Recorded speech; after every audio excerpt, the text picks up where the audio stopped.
When we think of the infamous Kennedy family, for most Americans, we think political dynasty, American royalty, stories of scandalous affairs, assassinations, wealth, and fame.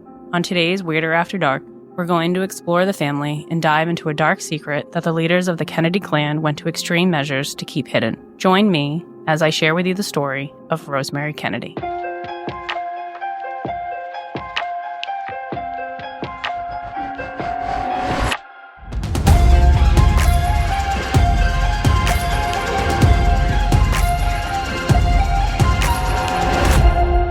Welcome back to Weirder After Dark, the podcast we get into all things New England weird. My name is Sean, and I'm here with my two co-hosts. I am Chris. And I'm Kathy. And we have an episode today that is going to break your heart. Isn't that right, Kathy? That is right. But it's a good one. It's a goodie. It's a good story. It's a story about a family who had a situation, and their choices were probably not the best choices, in my opinion. And it's kind of sad, but it's a story that needed to be told. Yeah. Before we dive into the story, though, we owe our listeners a little update. In one of our last episodes that we dropped, Whispers After Dark, our first listener tales episode, we shared some listener tales, and one of them was from Bella, who recommended that we go to the Wyndham House, a haunted restaurant, and we did it. It was good. First, the food Incredible. was so good. So good. And the staff and the people there, very friendly, super helpful, and we got some interesting stories. The waitress was really scared of the place. Like, she was like freaked out. Yeah, she very clearly stated that she did not like to be left alone. Yeah. In certain areas of the building. She definitely was shooketh, I would say, would be the word I would use.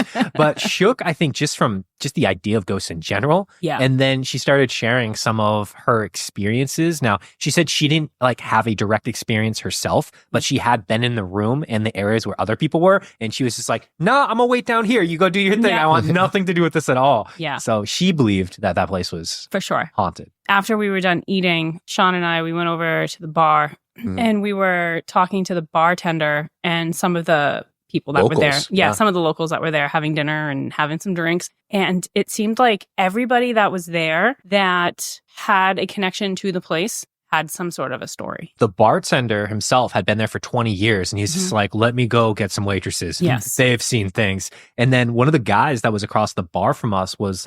He'd done construction. Yeah. there. And he told us a story about he was doing construction in the building. He had a nail gun and he was using it and it just got unplugged from the wall and multiple times. And it was just like, oh man. Yeah, and he actually questioned the guy that he was working with, like, stop fucking with me, keep unplugging it. And the guy was like, I'm not unplugging it. Yeah. So I think it's definitely worthwhile checking out. If nothing else, great food, but maybe you could get a little experience too. They did say that they do sometimes do like experiences or something there. Ooh, yeah. I can't remember exactly what it was, but they do have like teams that will go in and sometimes they'll investigate. Yeah, I think they said around Halloween, they occasionally do stuff like that. So maybe it might be worth signing up. Yeah. Would it be fair to say good food and spirits? Ooh. Oh, yes.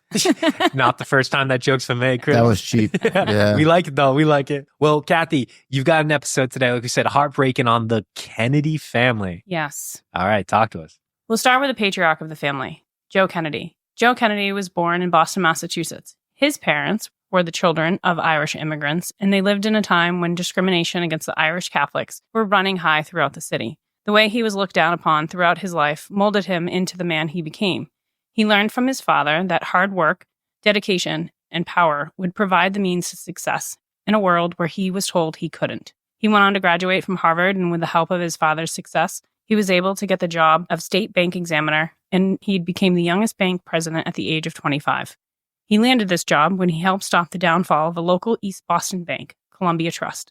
He gained the majority of the stocks and helped the bank to succeed, and for his reward, the board made him president. It should also be mentioned that this was his father's bank. So was it a good business, or did he have some family help? Sounds like some family money was definitely playing a tie there. Yeah, Dad owned the bank. I mean, you got an inside track there. Yeah.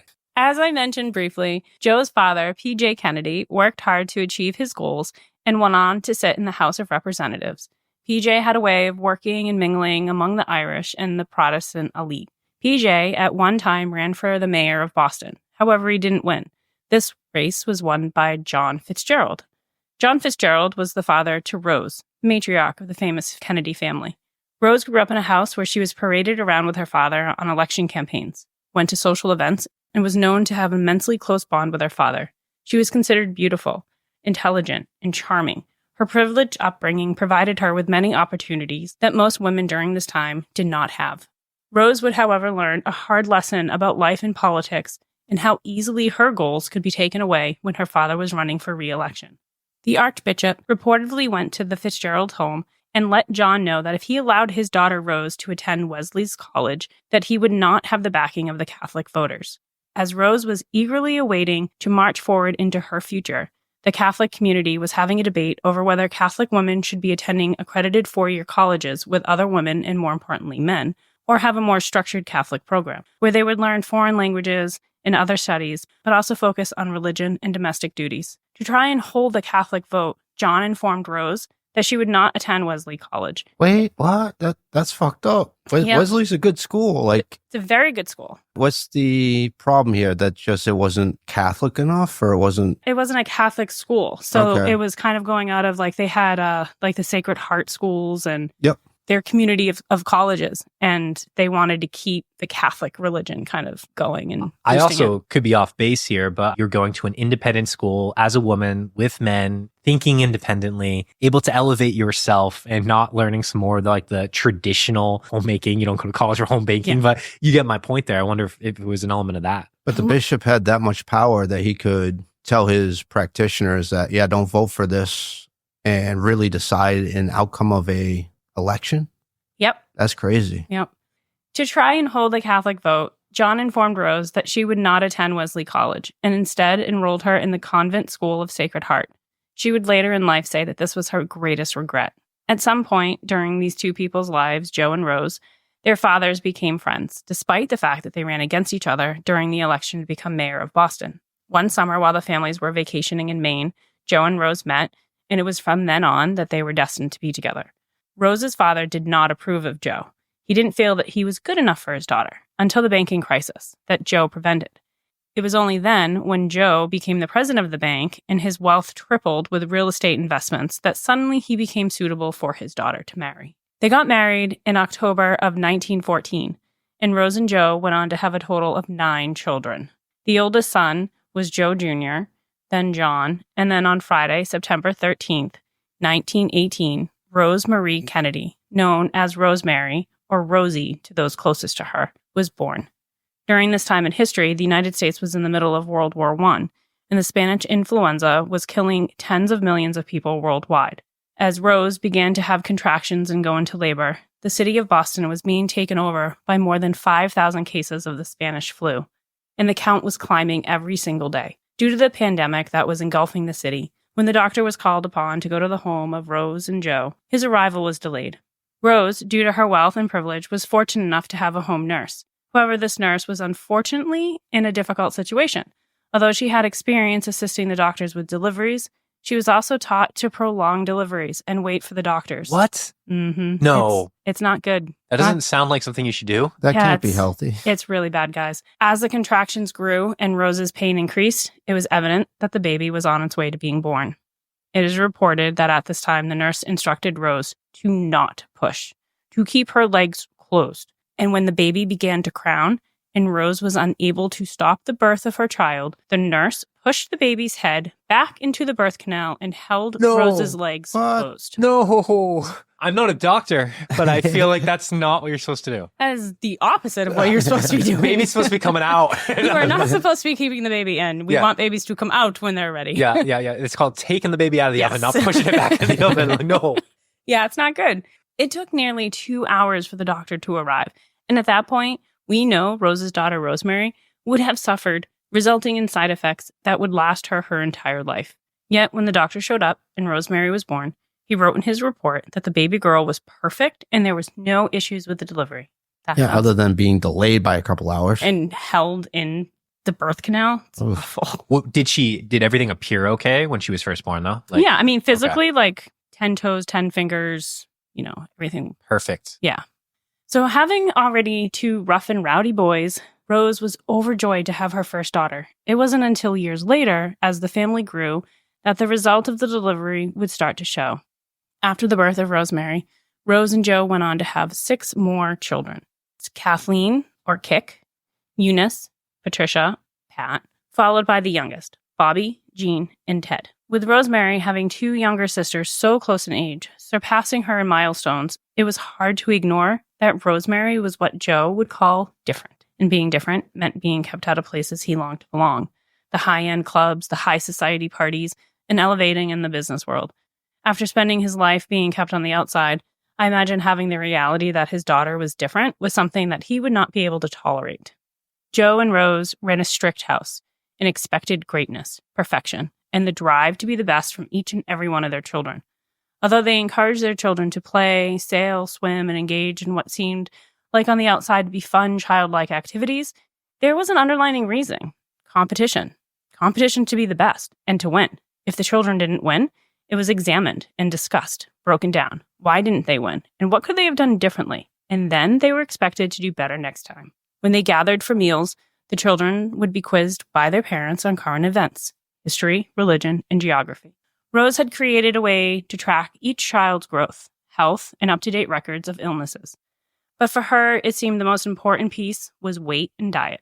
As Joe expected perfection intellectually, Rose had the same expectations for the outer appearance. As her children grew, their weight was closely monitored. If a child gained what she thought was too much weight, their meals were restricted to ensure weight was lost. No. The opposite was true if one was too thin. Then they would be instructed to get more at meals. This would also influence their physical activities as well, meaning that if someone needed to lose weight, the nannies, the caregivers that Rose had were instructed to engage more cardio-type plays. Or if they were too thin, they were advised to have less. That has to do something really fucked up to your mentality if your parents are literally breathing down your neck about your weights.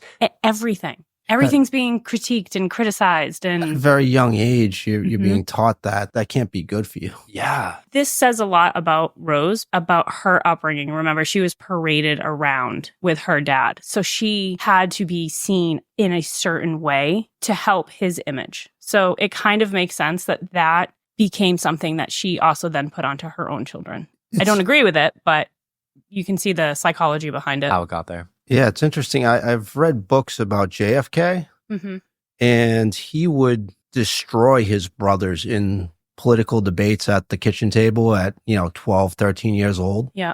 But because he had back problems, Yes. the family put him second. Yeah. Really? Yeah. Yeah. He came second to his older brother. Yeah. Well, Joe was the oldest. He was the first. So everything got kind of put onto him. But John, he had like back issues. And so because of that, I think that's why he excelled academically so much, because he was also hindered physically. Gotcha. To where he there were things he couldn't do. But that ends up actually working for John later. So the entire family was used as a tool to promote the success of what it would mean to live the American dream.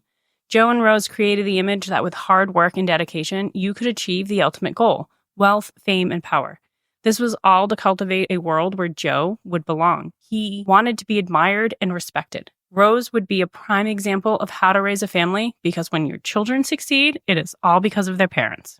They're tools, not even kids. Yeah. Ugh. Rosemary would go to public school and end up repeating kindergarten and then first grade. Rose was determined to keep Rosemary in a public school system. She believed that if Rosemary went to a school with other children with disabilities, it would hinder Rose's progression and hold her back. This may seem like the right idea. I just don't know that Rose handled it in a way that promoted Rosemary's success. Not a lot was known on how to help people suffering with physical and or mental disabilities. From what information and approaches were available, we know now they weren't always the best. The easiest answer was to send Rosemary away to be institutionalized. Joe was absolutely against this and asked what could she receive there that she could not receive at home with her family. It seemed as though they struggled with the reality of their situation.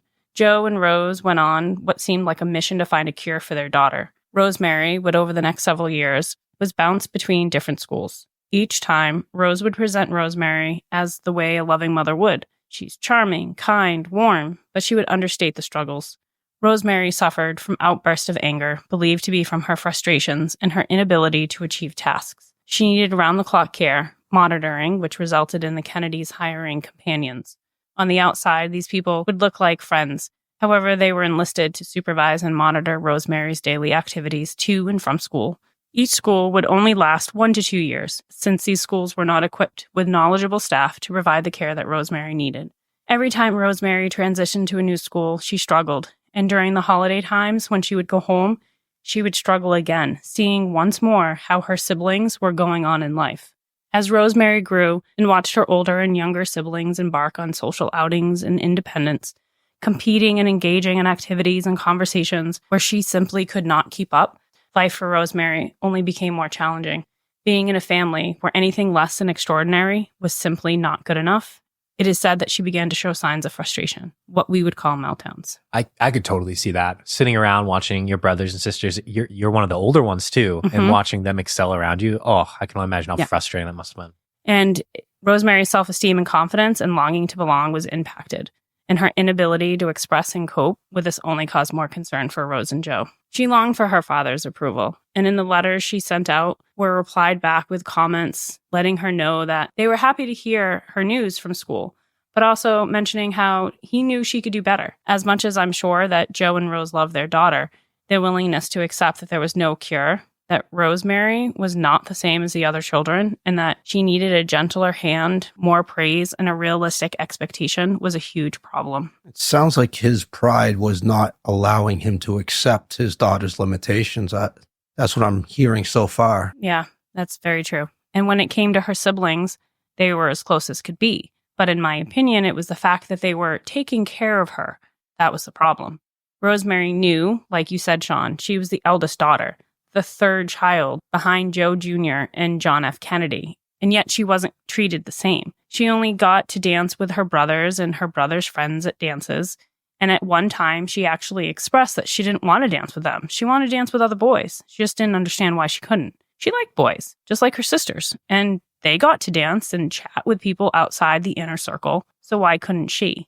So not only did Joe and Rose hide the truth of Rosemary's reality from the public, but they also didn't acknowledge it with Rosemary, and this left her confused and only added to the frustration she was already dealing with.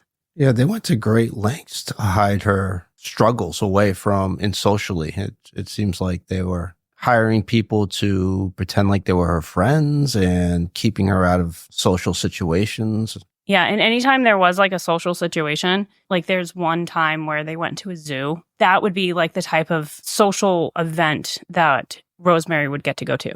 When they were there, the entire time, Joe had her, like his arm was linked by her. She always had somebody with her out in public. I don't know how you would approach the conversation of letting someone know that, hey, like you are different. I don't know how you do that as a parent, but I feel like you'd have to eventually, right? Like, right. Yeah. Otherwise, just like imagine the feelings manifesting inside her, right? Like, yeah. I feel like today this wouldn't be a problem for a political family. The fact that they loved their daughter, even though she had limitations, but I guess at the time it was a sign of weakness. Yeah, right?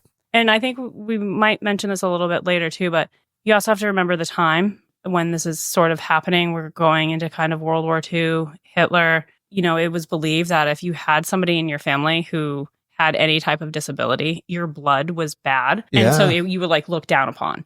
Working in Hollywood in the movie business, Joe was thriving. He was making a name for himself. Although his dealings were what we would consider insider trading, he went on and made his fortune through the stock market. This helped him secure a position in the government as chairman of the SEC during Franklin Roosevelt's first term. Oh, wait a minute. So he was committing insider trading, and then he got put in charge of... The people were not happy about that. Yes. The people who are in charge of making sure there's no insider trade. Okay. Yeah. All right. I heard that right. you know, if you want to stop the illegal activity, hire the person who knows how to commit it. Takes a crook to find a crook. Yeah. Yeah. Right. I mean, who better to help regulate and set up laws to prevent insider trading than someone who so clearly excelled at it? For Joe, he was making his way closer to the ultimate goal. He wanted to become president of the United States. He was ambitious and was constantly seeking the approval of society. Joe, of course, excelled at this job and had several successful years in the Roosevelt administration. And Roosevelt decides that he needs someone like Joe in a position of the chairman for the Maritime Commission. There's a lot happening during this time, and Joe manages it really well. He found the merchant and Navy ships were in terrible conditions. The morale of the sailors were really low. Programs that were once helping the economy were pulled, resulting in a drastic reaction in employment, stock market dropping, and the world as a whole was not doing any better. And this is before we entered World War II. So getting the Navy in shape was a very big task, a very important task at that time. So a lot of trust there. And, this wasn't any different than any other challenges that Joe had faced in his past. He found a path to solution, stood firm in what he believed, and improved the situation. He got Congress to allow the purchase of new ships. Due to negotiations with the unions, the morals of the sailors increased, and all of this got Joe another prestigious position, ambassador to the court of St. James in Britain. Joe and Rose both knew that this was a position that no other Irish Catholic had had before. He was paving the way to elite parties, social clout, and most of all, fame and power. Everything he wanted, probably, right? Everything he wanted. He was riding high right now. This was also a time where Rose could be in the spotlight as well. Although her academic aspirations were taken from her when she was younger, her role as a mother now took on a whole new role for her. It allowed people to see what she was capable of doing. Again, when her children shined, it reflected on her. So Rose and Joe began to move the family over to Britain. They believed that at no time would the entire family travel together, so that in case something happened in transit, there would be other family members left. Oh, interesting, right? Yeah. The royal family does the same thing. They he's already don't travel thinking together. of himself as a very important political family. So if something happened on the plane. So this is just so the bloodline doesn't all die in one accident? Yeah. Yes. That's so wild. I would never think of something like that. Yeah. So going over to Britain because of this, Joe went first, then Rose with Kit, Pat, Bobby, Jean, and Teddy. It would be several weeks later that Eunice and Rosemary traveled together. Joe Jr. and John would follow later once they were done with their studies for the year. So they broke it into 3 parts, so just in case there was a plane crash. Yeah, That's I mean, crazy. in this situation, yeah. Narcissistic. Yeah, like a little bit, right? We are so important that... I mean, that's their whole thing, right? They just think that they are that important that they need to make sure that somebody is there to keep going. That's a little prophetic, too, because their family is extremely important in American history, just not yet. And they don't have, like you said, they don't have a lot of good luck in planes. Now, being in Britain would provide lots of opportunities for the Kennedy children. There was culture, education, and more exposure to the public. This was the first time in history that politics mixed with being a celebrity. When the family arrived, the paparazzi were swarming. As part of their new adventure, the Kennedy girls got to partake in a ceremony where they were presented to the king and queen. Rosemary would be in constant public view. So this was the first time that Rosemary would really have to step out on her own. And they drilled Rosemary for weeks on how to walk up to the king and queen, to curtsy, how to correctly answer questions, and how to speak minimally. Rosemary, although everyone was nervous about this, she handled it amazingly. She was the kind of girl who was in love with fashion and all things girly. So to get designer dresses, hair, and makeup done, and to stand alongside her mother and her sister Kit, this was a moment for her. All the pictures that show her that day show Rosemary with a smile. She was beaming from ear to ear, and the press, they adored her. The papers all wrote about her beauty, and this was something that Rose would later write in her journals, stating how it upset her that the press was more interested in Rosemary than they were in Kit. No way. That is so fucked up. Let the poor woman have her moment. Yeah. And I don't know if it was because Rosemary would never be able to take that acknowledgement from the press and use it to benefit the Kennedy family. Yeah, as cynical as that sounds, that's exactly what I was thinking too. Yeah, that's where my mind went. Can't exploit this press. Exactly. Yeah. So, and it's not like they could continue to put Rosemary back out there and do more. Yeah. So it was like, damn, now what are we going to do? Like, they like her. They don't like Kit. Kit's the one that can go out and do stuff. Yeah, it's kind of sad. And it really is sad. Yeah. And it's like, why couldn't she just be happy? Because in all of the pictures, seriously, like during this event, Rosemary she's just beaming and she looks so pretty. And in articles that I read that said that like she loved fashion magazines and doing all those girly type things. So I think for her to be able to have that moment to shine, I hope Rosemary never knew that her mom felt that way. Thinking about it, the backdrop that this is happening against, right? You have Adolf Hitler and he's starting to invade Poland, and we're thinking he might go to England, and the United States and England's relationship is extremely important at this point. They're looking to the United States for help in World War II if it comes to that. So all of this is against this very dramatic background in U.S. history. Regardless of how Rose felt about the public's opinion, Britain was a move for Rosemary that changed her life for the years she lived there for the best. It was here that Rose arranged for Rosemary to attend Sacred Heart Finishing School for the girls. This school was designed to help young women 17 and up prepare for the responsibilities of womanhood. The school's program was an advanced one where all of the elite from around the world would send their daughters there. They would study literature, foreign languages, history, art. Although Rose would have to ensure that Rosemary had an aide to assist her, this rigorous program is clearly not something that Rosemary would be able to keep up with. So once it was determined that this was not a good fit, which Rose had to know that that was not a good fit for her, but Rosemary was once again transferred to another convent school, the convent of the Assumption School in Kensington Square. This time, Rosemary thrived.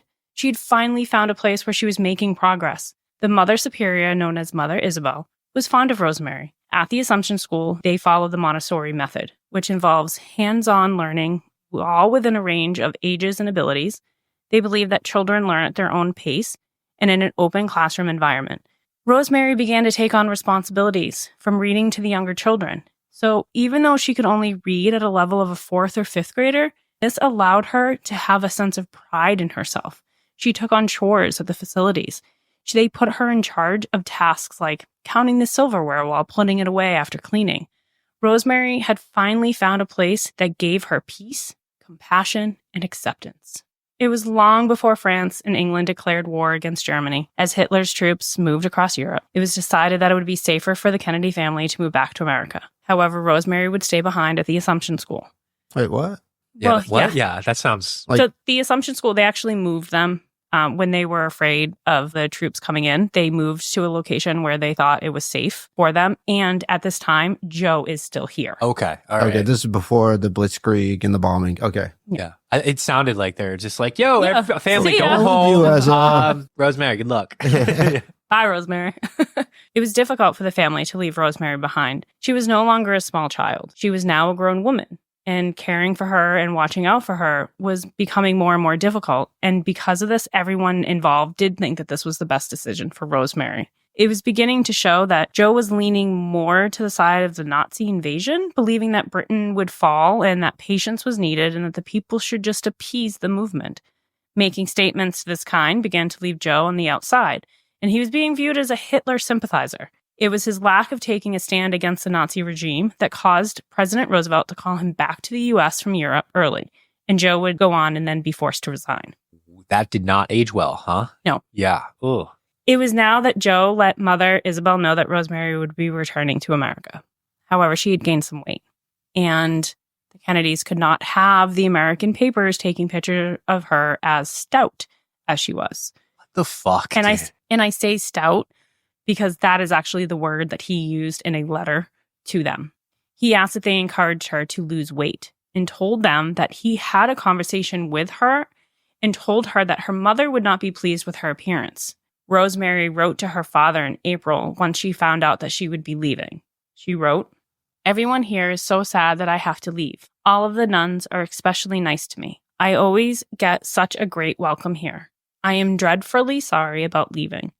I will cry a lot." She also let him know that she was working hard to lose weight, and the next time that the family saw her, she would be so thin.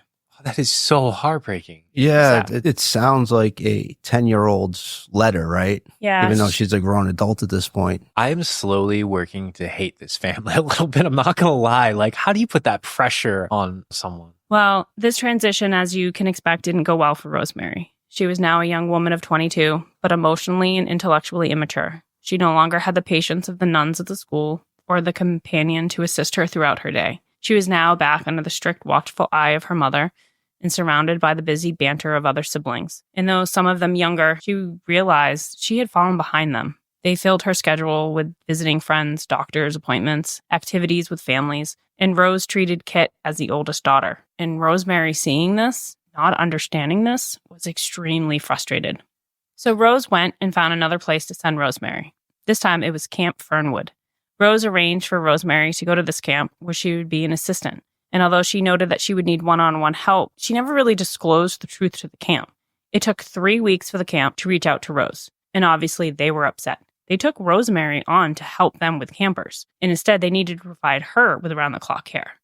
One day, they found that Rosemary's feet were bleeding because of her inability to put her shoes on properly. Yeah, the camp hired her to help other campers, and they realized that she needed more help than... Yeah, they actually end up taking her to orthopedic to help with the shoes and get like properly fitted and help her because that's how bad it was. And Rosemary didn't say anything. Was it because she didn't want to bother the people that were there? Or was it, again, because her entire upbringing, she has been taught, you are supposed to just put this image forward. Everything's okay. Everything is fine.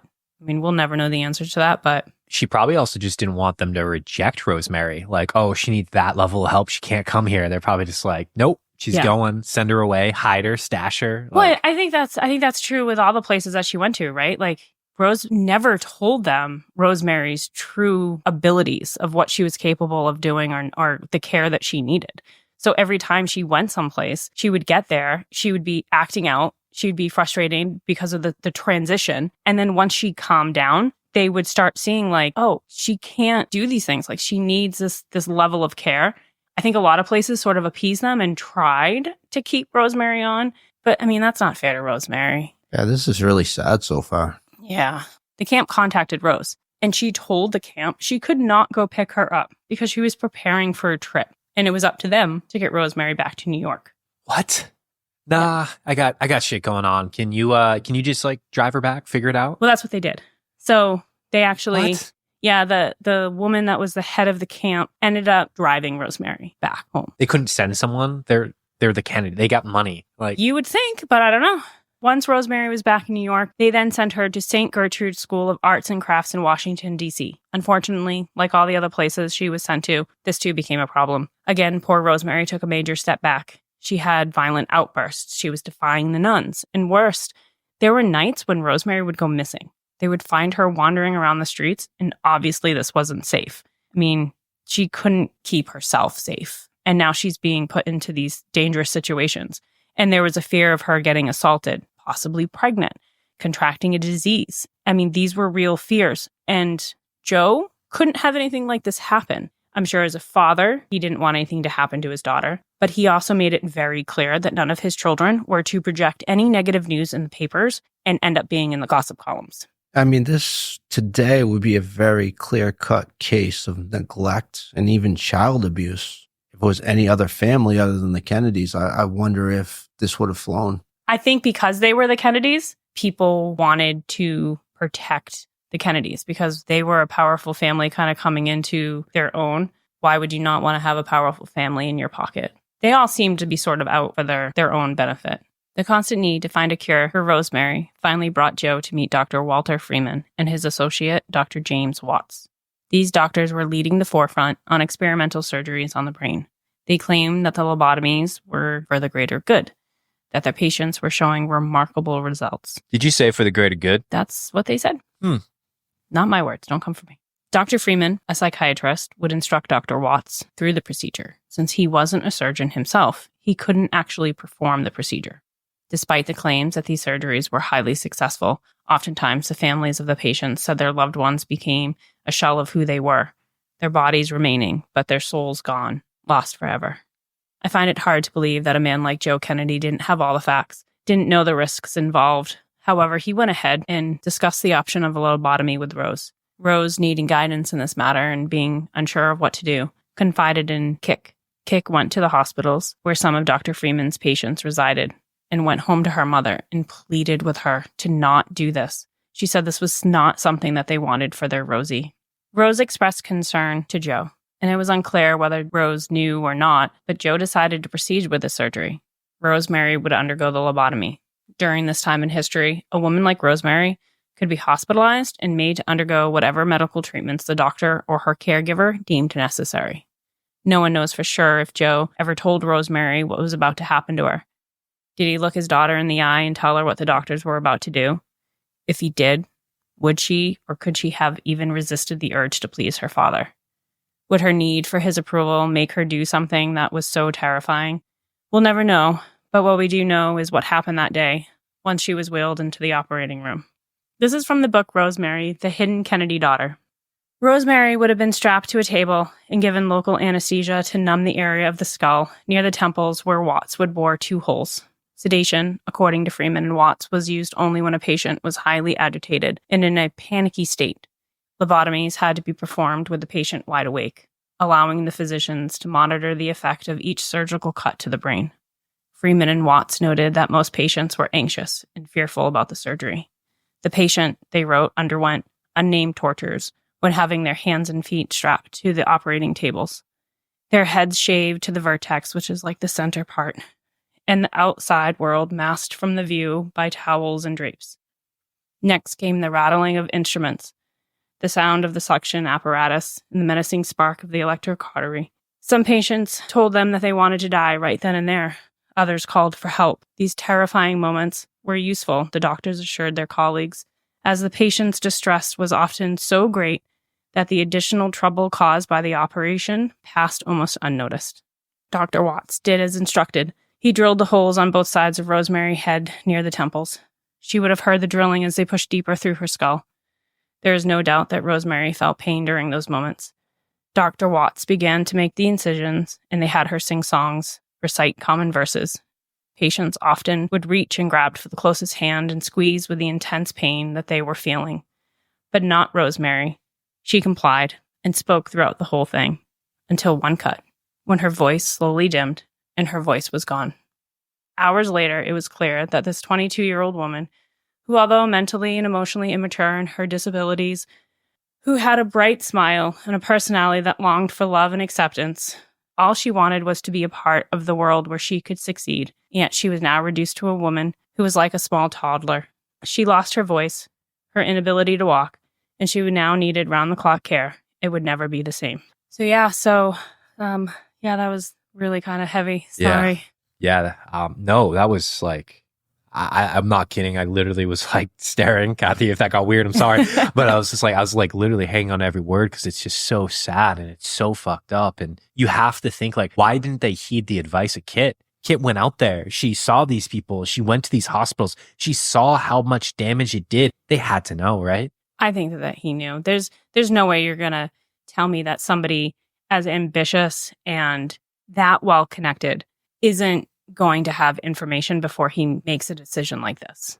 I know this is a really dark time in the history of psychology and psychotherapy. And wow, that was just a very powerful picture that you just painted and makes me hate the Kennedys a little bit. Yeah. I mean, I think there's a part of me that wants to believe that this was done because they wanted to help Rose. But having sent her to so many different schools where they didn't give the people that were going to be there with her all of the information, and then even moving forward, some of the stuff I'm going to share with you, I can't help but think that it was just a selfish act. It had to be. For them. How do you make that risk assessment knowing there's a good chance this isn't going to end well? And I mean, did Rose know that he went ahead and did it? I mean, that's something I don't know, that I didn't find an answer to that, or if he just did it. But again, there's more to so. I'm stewing in my feelings and it's not comfortable. So at this point in time, all the Kennedy children were scattered off. Joe Jr. and John were soldiers in war.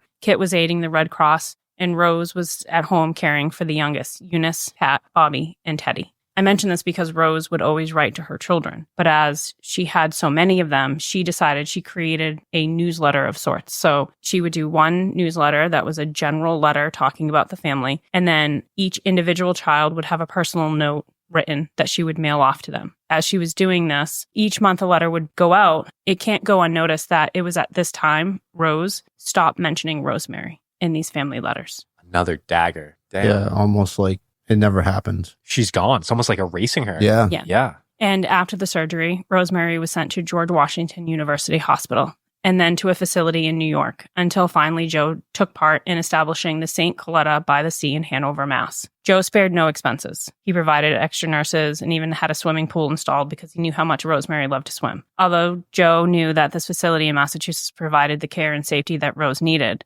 she was once again moved because honestly, it was brought to Joe's attention that while his son, John F. Kennedy, had been elected to the House of Representatives for the state of Massachusetts and had political aspirations that would lead him to Senate and eventually the White House, the school could not assure the family that they could keep this information that Rosemary was there from the public and the secret wouldn't be revealed. obviously, this couldn't happen. So Rosemary was once again sent away to another branch in Milwaukee. Yeah, that's there's a lot to unpack there, right? Because now all of a sudden Joe has all this fucking money to invest and like help give Rosemary this care. And why didn't he do that before? That's exactly it. Like, why didn't he like put all this money in to like help her be successful? Like they all knew that the Montessori program worked for her. Why didn't they try to establish something over here where she could go to that and be successful there? It's got to be guilt. It's got to be something like that. It's clearly... Yeah, that's what I was thinking too. Is like, oh, he finally saw the light. He's finally feeling guilty. I don't think but so. Then they're like, yeah, we built this great place for her, but we got to move her because we don't trust the local papers not to leak this. Exactly. And that's what I think. I think really it was keep her here, keep her safe, give her the care she needs. I'm going to give you all this money. I'm going to give you the program and the facility that you want and that you need. But as soon as that facility didn't work because it might get out to the public, they just up and fucking moved her. It's so fucked to up. Milwaukee. I started to feel a little bit bad for Joe, and then you just took that right away. Sorry. Yeah. I have very little compassion for Joe and Rose. So once Rosemary left Massachusetts, Joe would never see her again. What? And Rose would continue to have zero contact with her oldest daughter for over 2 decades. You make this decision, you destroy her life, and then gone? You go ghost? Just ghost her, yeah, for 20 years. And none of the Kennedy children knew exactly what happened. It is said that they were told she was off training to be a teacher's assistant. Now, these are smart people. Do we actually believe that they didn't know? Like, Kit? Or, yeah. So I think Kit probably suspected that this probably happened. Maybe some of the younger children didn't have an understanding because they were younger. She was so much older. And it is even said that Teddy Kennedy, he was the youngest of all the children. When Rosemary sort of just vanished, he became very fearful of disappointing his parents because he actually thought that there was a possibility that if he did disappoint his parents, he would just vanish. I mean, yeah, why would you not? Sense. Yeah, that makes sense. Like, why would that not be something you'd be afraid of? Spoiler alert, Ted finds ways to disappoint everybody over time. Yeah, Ted didn't have a very easy experience for sure. Yeah, and I suspect that, Kit had an inkling since she had the discussion, with Rose and she was involved in it. So now, 20 years later, in 1961, the family experiences more tragedy since Rosemary had her lobotomy. Joe Jr. has died in a plane crash.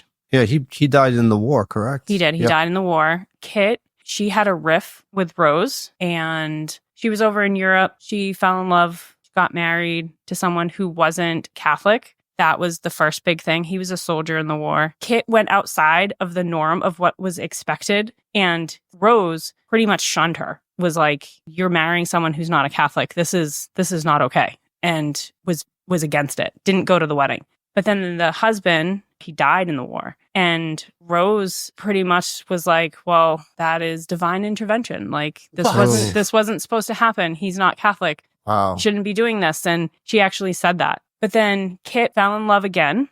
This time, this gentleman, he was married, but was in the process of getting divorced. Rose actually threatened Joe, if you allow this marriage to happen, I will divorce you. That would have been a huge scandal, right? Like, can't happen. So Kit and the fiance, they fly from where they were living in Europe. They stopped in Paris to have lunch. They came back late. There was a storm. So the plane ended up taking off an hour later than it was expected to. The pilot didn't want to take off, but the fiance was like, it's fine. Go ahead. They end up taking off and the plane crashed. No. Yeah, so Rose ended up having her daughter die on bad terms. And again, she just thought, hey, this was God's plan. This is because she went against all of these things. What the fuck is wrong with Yeah, their ability to completely write off their children based on it's just mind-blowing. I can't wrap my mind around this. And that's 2 Kennedys in a plane crash? Yeah, I think there were 3, right? Yeah. Ted Kennedy later is with 3 other people, and they end up in a plane crash. That's right, But he gets rescued. Yeah, he gets rescued. He was okay. He survived, yeah. He survived. But then John Jr. ended up passing away with his That wife. was a plane crash too? That was a plane crash. He was flying the plane, and they end up going into the water. Stay on the ground, guys. What the hell? The fact that they wouldn't all fly together is starting to make sense, right? They had an omen. They knew. So the Kennedy family has all these tragic things happening. But also, Joe now has a debilitating stroke. The stroke left Joe paralyzed. trapped in a wheelchair with no voice and zero ability to care for himself. Kind of like his daughter. Kind of. Ooh. Seems like karma made its rounds. Joe was able to witness his son, John F. Kennedy, become the 35th president of the United States, a dream he once held for himself. But due to his lack of support against Hitler, that life goal came to an end. And unfortunately for Joe, the entire country in 1963 witnessed his son John be assassinated. However, because of Rosemary, JFK and his sister Eunice did some big things in those short 3 years. You see, it was after Joe had his stroke that the rest of the Kennedy family were told where Rosemary was living and what exactly happened to her. I don't think this was because of anything else other than the fact that Joe couldn't keep the secret. In my opinion, he would have kept the secret for all of Rosemary's life if he could have. I wonder what he must have thought and what he felt when he realized that his daughter Eunice would go to see Rosemary and begin building a relationship with her. As this was happening, there were some obvious difficulties. For one, when the time came for Rose to finally see her daughter, Rosemary, even though with her limited ability to express herself, she made it very clear how she felt. It was reported that when Rosemary saw Rose, she began to cry. She was swinging her arms at her mother, hitting her in the chest and yelling as loudly as she could. Each time Rose left her daughter, it was claimed that she felt defeated and sad. You don't get to feel sad, Rose. I'm so sorry. No. Yeah. No matter what she did to try and win her daughter love and forgiveness, it didn't work. How is she the victim in all this? Right? It's amazing. It's amazing how some people have the ability to try to do that. It also shows that this family was like, no, Rosemary has no idea what's going on. She's just sitting there. So when she watched her brother, like the rest of America, be assassinated on TV, she saw around. it and she knew that's my brother. And she didn't have anybody there. So the 20 plus years that they left her with no visits, thinking she just didn't know. No, she knew, because when she saw her mom, she lost her shit in every right to. And yeah, the fact that Rose just walks in and just expects like, oh, everything's going to be great. Like, so horrible. And it makes me sad to imagine like those 20 years for Rosemary sitting there, knowing that she has this huge family and thinking like, no one's coming to see me. You know, being from Massachusetts and being, I would consider myself a history buff, I did not know this story. I know a lot about the Kennedys. I know a lot about World War II. I did not know about this story until you told it. And that's kind of why, like, when I started doing this story, I started out with doing a story on lobotomies, and I had briefly heard, you know, that one of the Kennedy daughters had one. But as I was researching, you can't help but go down a rabbit hole learning about the Kennedy family and documentaries, books. It's like a blip in the story. Nobody talks about it. Even now, you just don't hear about it. So I went and I got this book, and this person was a human, and even now her story gets brushed over, and it just kind of felt like it needed to be told. So that's how I got here.